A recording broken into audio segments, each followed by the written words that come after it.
நண்பார்ந்தவர்களே, ஒழுக்கம்னு சொல்கிறோம், கீழ்ப்படுதல்னு சொல்கிறோம், discipline, obedience. இது கொஞ்சம் யோசனை பண்ணி பாருங்கள். இது கஷ்டமாக ஈஸியாக நம்ம இஷ்டத்துக்கு நடந்துக்கிறது, ஒரு நாளைக்கு ஒன்று செய்கிறது, மறுநாளைக்கு விட்டுறது, இல்லை எதாவது செய்ய சொல்கிறாங்க, அதை செய்யும் பொழுது கொஞ்சம் அதிகமாக நம்ம வேலை பார்க்க வேண்டியிருக்கோம், என்னடா இது அப்படின்னு தோணும் நமக்கு, அது விட்டுருது. அது டிசிப்ளினா? என்ன ஆனாலும் சரி சொன்ன வார்த்தை கேட்கணும் அப்படின்னு நம்ம எடுத்துக்கிறது நல்லதா? கொஞ்சம் யோசனை பண்ணி பாருங்கள்.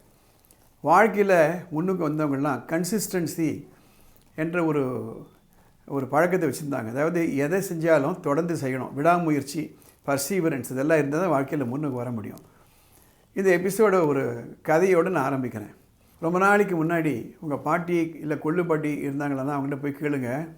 கிராமங்களெல்லாம் குழா புட்டுன்னு ஒன்று பண்ணுவாங்க.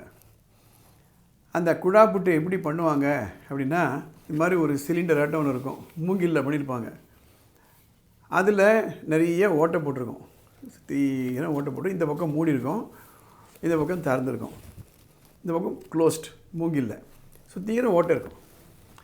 அதில் அந்த புட்டுக்கு தேவையான அந்த பதார்த்தங்கள்லாம் வச்சு அதில் வேக வைப்பாங்க.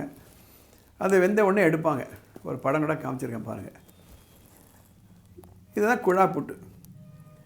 ஒரு ஆசிரமம் இருக்குது. அந்த ஆசிரமத்தில் ஒரு குரு இருக்கார், ஆசிரியர். அவருக்கு எத்தனையோ disciples, I'm talking about several years ago. அவங்களுக்கு அந்த ஆசிரியர் ஒரு நாளைக்கு ஒரு எக்ஸசைஸ் கொடுக்குறாரு.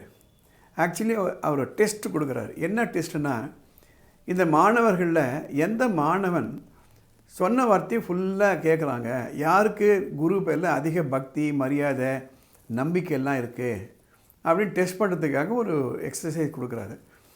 இந்த குழா புட்டு சொன்ன பாருங்கள், அந்த மூங்கில்லான அந்த அந்த இன்ஸ்ட்ருமெண்ட் ஆர் அந்த ஒரு கேட்ஜெட் வச்சுக்கோங்களேன், அது ஒரு 10 எடுத்து அவங்க எல்லார்ட்டையும் கொடுத்து, இது பாருங்கள், இதில் அதோ தெரியுது பாருங்கள், அவங்க ஒரு ஓடை இருக்குது, ஒரு குளம் இருக்குது, அந்த குளத்தில் இறங்கி இது ஃபுல்லாக தண்ணியை கொண்டு வாங்க, தாகமாக இருக்குது, குடிக்கணும் அப்படின்றாங்க. அந்த எல்லா மாணவரும் எடுத்து பார்க்குறாங்க. எல்லாம் என்னடா இது, இதில் எப்படி தண்ணியை கொண்டு வர முடியும், சுற்றில ஓட்டையாக இருக்குது, இந்த பக்கம் மூடி இருக்குது, இந்த பக்கம் திறந்துருக்கு, தண்ணி இதில் எப்படி இருக்கும், இது வழியாக ஓடிடுமே, எல்லாம் வடிஞ்சிருமே அப்படின்னு யோசனை பண்ணுறாங்க. இல்லை, குரு நமக்கு ஒரு டெஸ்ட் வச்சுருக்காரு, இதை நம்ம சுயமாக சிந்திக்கிறோமா, இதில் எப்படியா முடியும் அப்படின்னு நம்ம குருவிட்ட சொல்லலாம்.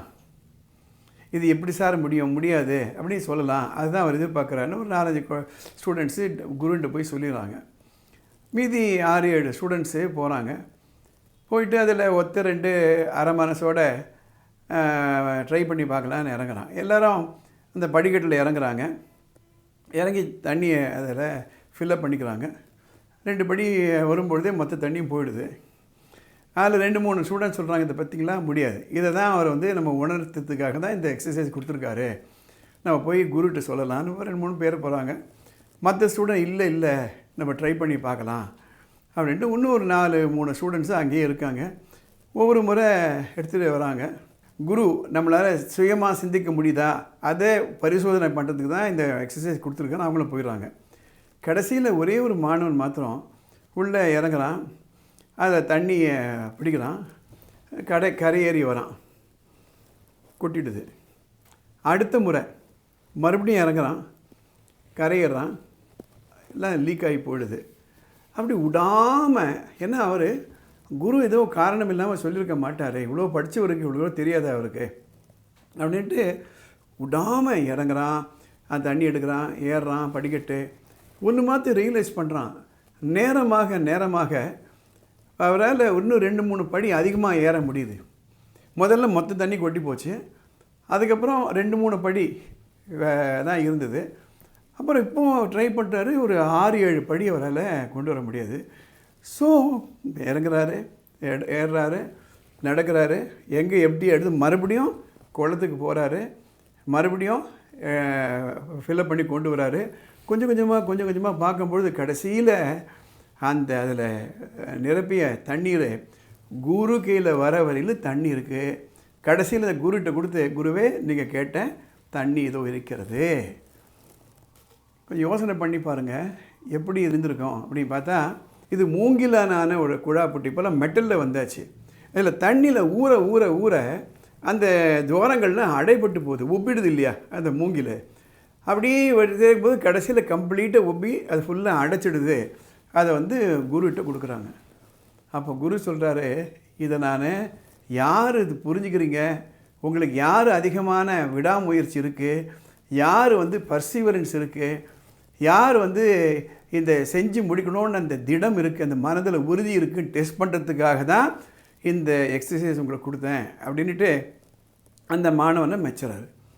எதுக்காக இந்த ஒரு கதையோடு நான் இந்த எபிசோடு ஆரம்பிக்கிறேன்னா, ஒழுக்கம் அப்படின்றது டிசிப்ளின் என்பது கஷ்டம்தான். அதை நம்ம தொடர்ந்து செய்யணும், நம்பிக்கை வைக்கணும். வாத்தியார் சொல்கிறாரு, அப்பா அம்மா சொல்கிறாங்க, பெரியவங்க சொல்கிறாங்கன்னா அவங்க சொல்கிறது ஏதோ காரணம் இருக்கணும். காலையில் எழுந்துருங்க, காலையில் 4லேருந்து 6க்குள்ளே எழுந்திருக்கணும், அப்போ தான் பிரம்ம முகூர்த்தம்னு சொல்கிறாங்களா, எழுந்திருக்கணும். டீச்சர் வந்து ஹோம்ஒர்க் பண்ணுங்க அப்படி சொல்கிறாங்களா, செஞ்சிடணும். ஹேண்ட் ரைட்டிங் எழுதுன்னு சொல்கிறாங்களா, செஞ்சிடணும். சிகரெட் பிடிக்காதீங்க, குடிக்காதீங்கன்னு பெரியவங்க சொல்கிறாங்களா, கேட்டுவிடணும். ஏன்னா அதில் ஒரு அர்த்தம் இருக்குன்னு நம்ம புரிஞ்சுக்கணும். அது நம்ம கேட்கும்போது இதெல்லாம் சடங்காட்டம் தோணும், ஆனால் அது உள்ள ஒரு டீப் மீனிங் இருக்குது.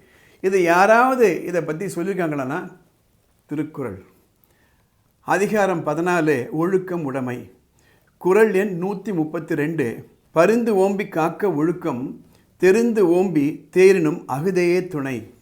திரு இசையோன் அவருடைய பொருள், ஒழுக்கத்தனை அழிவு வராமல் துன்பம் வந்தாலும் விட்டு விடாமல் போற்றி காக்க வேண்டும். ஏனெனில் பலவற்றையும் ஆராய்ந்து பார்த்தாலும் ஒழுக்கமே வாழ்க்கைக்கு சிறந்த அழிவில்லாத துணையாகும். அதாவது துன்பம் வந்தாலும் நம்ம அந்த ஒழுக்கத்தை ப்ராக்டிஸ் பண்ணும்போது கஷ்டமாக தான் இருக்கும். அந்த மாணவன் பாருங்கள், எல்லாம் விட்டுட்டாங்க, இவர் மாத்திரம் கடைசி வரைக்கும் அவர் செய்கிறார் பாருங்கள். ஏன்னா மற்றவங்க சொல்கிறதில் நம்புறதை விட டீச்சர் ஏதோ காரணம் இல்லாமல் சொல்லியிருக்க மாட்டார், அந்த நம்பிக்கை வைக்கிறாரு, அவர் சொன்ன கட்டளையை நிறைவேற்றுறாரு. அதே போல் தான் வாழ்க்கை கூட. சில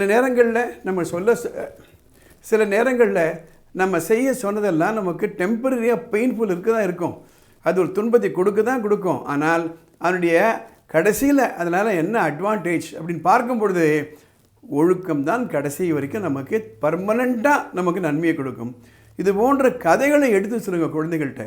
இந்த எபிசோடை உங்கள் குழந்தைய கூப்பிட்டு இந்த கதையை முன்னால் சொல்லுங்கள், அப்புறம் குறளை சொல்லுங்கள், அப்புறம் பொருளை சொல்லுங்கள், அப்புறம் அவங்கள்ட்ட ஒழுக்கம்தான் நல்லது, அது செய்யும்பொழுது கொஞ்சம் கஷ்டமாக இருக்கும், ஆனால் அதை புரிந்து கொண்டால் ஈஸியாக இருக்கும், உங்களுடைய வாழ்க்கைக்கு வானமே இல்லை என்று சொல்லி வளருங்க. இந்த எபிசோடை உங்களுக்கு தெரிஞ்ச எல்லா ஸ்டூடெண்ட் அனுப்புங்க, எல்லா பள்ளிக்கூடங்களுக்கு அனுப்புங்க. திருக்குறள் என்பது ஒரு பர்சனாலிட்டி டெவலப்மெண்ட் மேனுவல் என்பது எல்லாருக்கும் புரிஞ்சுக்கணும். அடுத்த எபிசோடில் பார்க்கலாம்.